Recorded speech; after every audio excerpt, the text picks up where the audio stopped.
healing those who were ill. Then Jesus went up on a mountainside and sat down with his disciples. The Jewish Passover festival was near. When Jesus looked up and saw a great crowd coming towards him, he said to Philip, "Where shall we buy bread for these people to eat?" He asked this only to test him, for he already had in mind what he was going to do. Philip answered him, "It would take more than half a year's wages to buy enough bread for each one to have a bite." Another of his disciples, Andrew, Simon Peter's brother, spoke up. "Here is a boy with 5 small barley loaves and 2 small fish. But how far will they go among so many?" Jesus said, "Make the people sit down." There was plenty of grass in that place, and they sat down. About 5,000 men were there. Jesus then took the loaves, gave thanks, and distributed to those who were seated as much as they wanted. He did the same with the fish. When they had all had enough to eat, he said to his disciples, "Gather the pieces that are left over, let nothing be wasted." So they gathered them and filled 12 baskets with the pieces of the 5 barley loaves left over by those who had eaten. After the people saw the sign Jesus performed, they began to say, "Surely this is the prophet who is to come into the world."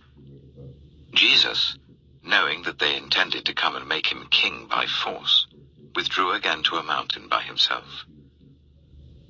When evening came, his disciples went down to the lake, where they got into a boat and set off across the lake for Capernaum. By now it was dark, and Jesus had not yet joined them. A strong wind was blowing, and the waters grew rough. When they had rowed about 3 or 4 miles, they saw Jesus approaching the boat, walking on the water, and they were frightened. But he said to them, "It is I, don't be afraid." Then they were willing to take him into the boat, and immediately the boat reached the shore where they were heading. The next day, the crowd that had stayed on the opposite shore of the lake realized that only one boat had been there, and that Jesus had not entered it with his disciples, but that they had gone away alone. Then some boats from Tiberias landed near the place where the people had eaten the bread after the Lord had given thanks. Once the crowd realized that neither Jesus nor his disciples were there, they got into the boats and went to Capernaum in search of Jesus.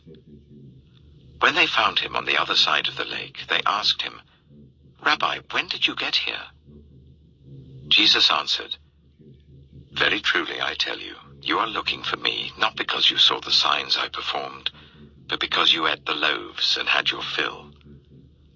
Do not work for food that spoils, but for food that endures to eternal life, which the Son of Man will give you.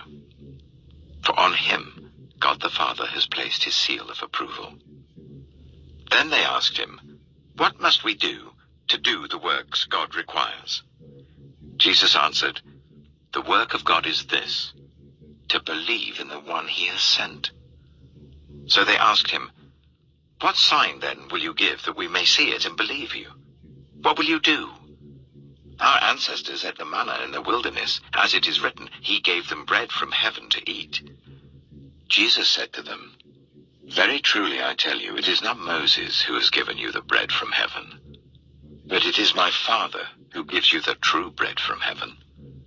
For the bread of God is the bread that comes down from heaven and gives life to the world." "Sir," they said, "always give us this bread." Then Jesus declared, "I am the bread of life. Whoever comes to me will never go hungry, and whoever believes in me will never be thirsty. But as I told you, you have seen me, and still you do not believe. All those the Father gives me will come to me, and whoever comes to me I will never drive away. For I have come down from heaven not to do my will, but to do the will of him who sent me. And this is the will of him who sent me, that I shall lose none of all those he has given me, but raise them up at the last day. For my Father's will is that everyone who looks to the Son and believes in him shall have eternal life, and I will raise them up at the last day." At this, the Jews there began to grumble about him, because he said, I am the bread that came down from heaven. They said, Is not this Jesus, the son of Joseph, whose father and mother we know? How can he now say, I came down from heaven? Stop grumbling among yourselves, Jesus answered. No one can come to me unless the Father who sent me draws them, and I will raise them up at the last day. It is written in the prophets, they will all be taught by God. Everyone who has heard the Father and learned from him comes to me. No one has seen the Father except the one who is from God. Only he has seen the Father. Very truly I tell you, the one who believes has eternal life. I am the bread of life. Your ancestors ate the manna in the wilderness, yet they died. But here is the bread that comes down from heaven, which anyone may eat and not die. I am the living bread that came down from heaven. Whoever eats this bread will live forever. This bread is my flesh, which I will give for the life of the world. Then the Jews began to argue sharply among themselves. How can this man give us his flesh to eat? Jesus said to them, Very truly I tell you, unless you eat the flesh of the Son of Man and drink his blood, you have no life in you. Whoever eats my flesh and drinks my blood has eternal life, and I will raise them up at the last day. For my flesh is real food, and my blood is real drink.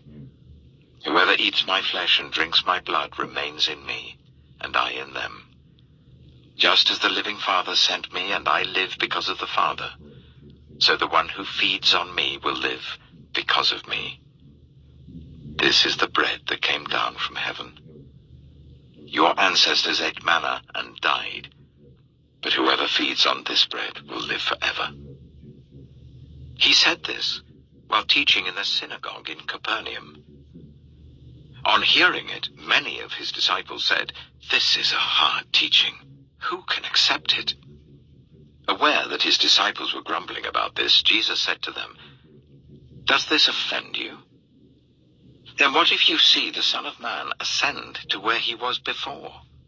The Spirit gives life, the flesh counts for nothing. The words I have spoken to you, they are full of the Spirit and life. Yet there are some of you who do not believe. For Jesus had known from the beginning which of them didn't believe and who would betray him. He went on to say, This is why I told you that no one can come to me unless the Father has enabled them. From this time, many of his disciples turned back and no longer followed him. You do not want to leave too, do you? Jesus asked the 12. Simon Peter